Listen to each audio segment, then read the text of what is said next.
My name is Rocío Ramírez, and I'm going to present my HITO Evaluativo 3. Contextual factors. The school where I did my professional practice is called British Royal School. The school was founded in 1993 in Santa Juana and had 83 students. It's currently located in Concepcion and has more than 600 students. Although the school website describes itself as a modern school with large classrooms with great lighting and different recreational spaces, I strongly believe that they should improve the school conditions. For example, minor details such as better lighting, a ventilation system, maintenance of the projectors in the classrooms, and maybe have a computer room. And more important aspects such as concern, protection, and appreciation for teachers and students. In my class, I have 28 12 years old students, and although they are cheerful, they're also very messy and naughty. It is difficult to get them to work in silence. You have to push them a lot and be next to them. Otherwise, they don't write and don't pay attention when you talk to them. The level of the English student book indicates that the student should be at B1 level in 8th grade. But personally, I think that the level is too advanced for some students because although there are 3 students who can speak English, there are others who leave the test in blank and don't understand simple instructions. Identification of learner needs. It has really helped me to broaden my teaching methods and has given me a starting point for my class objectives. To gather first search information, I applied the needs analysis to my students. With this, I learned about their likes and dislikes, life context, and interests. Then, to complement the information acquired, I applied a semi-structured interview to the head teacher and teachers of other subjects who, knowing the trajectory of the student, can provide a vision from daily observation.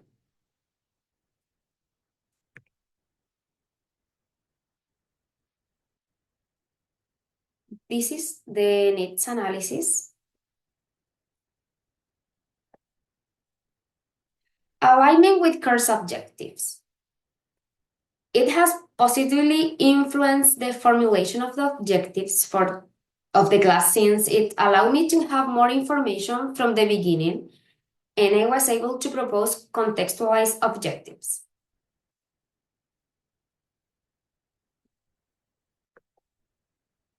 Adaptation of content and materials.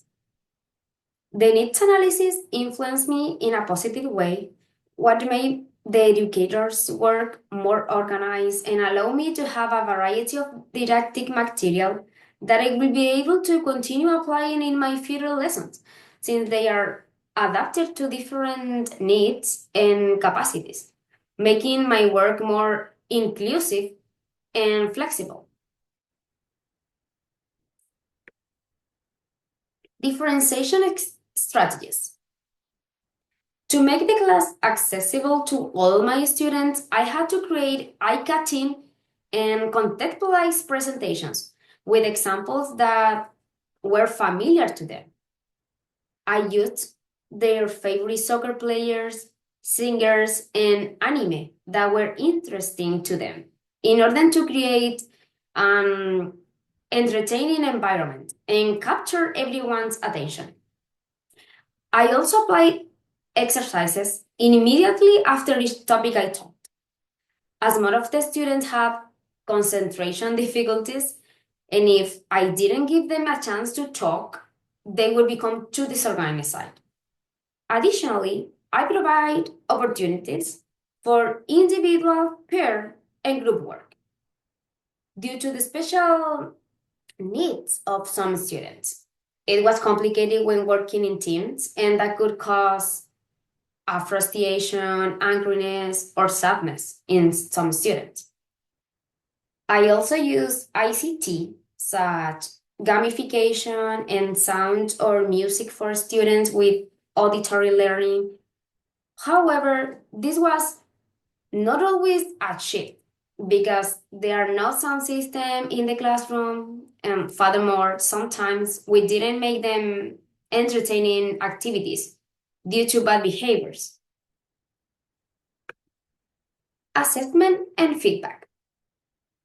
If I had not applied the needs analysis, it would have taken me much longer to get to know my students. And thanks to this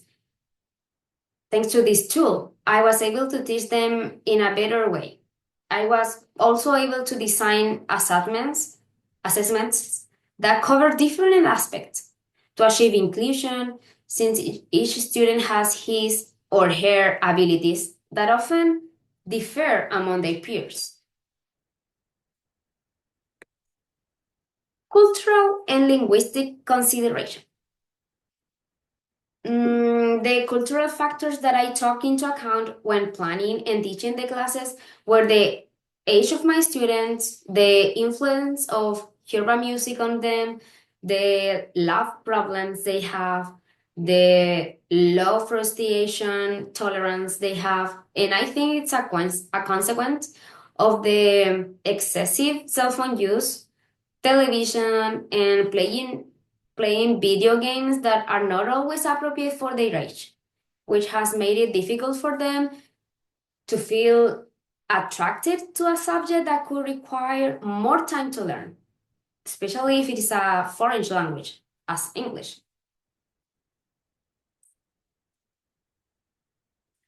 Reflection on the effectiveness of the planned unit.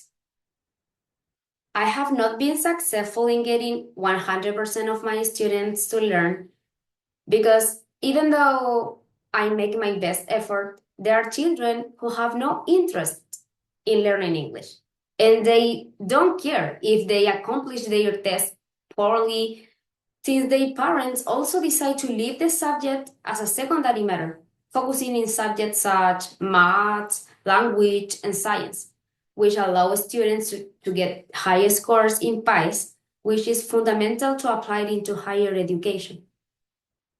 Finally, based on the feedback I have received, I have to anticipate problems, and I don't want to waste valuable time. The judgments I made were to use will to assign participation roles, speak louder, move around the classrooms, and provide written feedback to send to parents, as many parents are disconnected from their children's educational performance.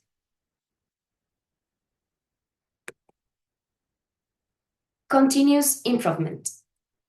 The more relevant conclusion that I highlight from this teaching practice are the confidence that I developed as time went by, since I felt very shy when arriving to the classroom and being in front of so many students looking at me.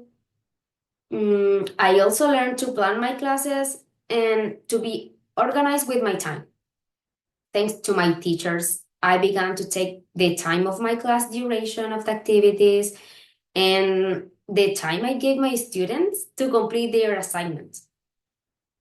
This semester made me clarify my ideas, and now I feel like a teacher. I visualize myself teaching. I like to arrive at school and get my students greetings and talk to them. It makes me feel good to be able to give them my love and attention, along with the educational values. This practice have also helped me a lot to guide them, and I like to be able to pass on the values of solidarity, partnership, loyalty, honesty, respect for others, and care for the environment. Finally, I think I still have to learn from making better adaptation in my planning or doing more formative assessments. improving my punctuality, always having a plan B in my classes. And thank you for your attention.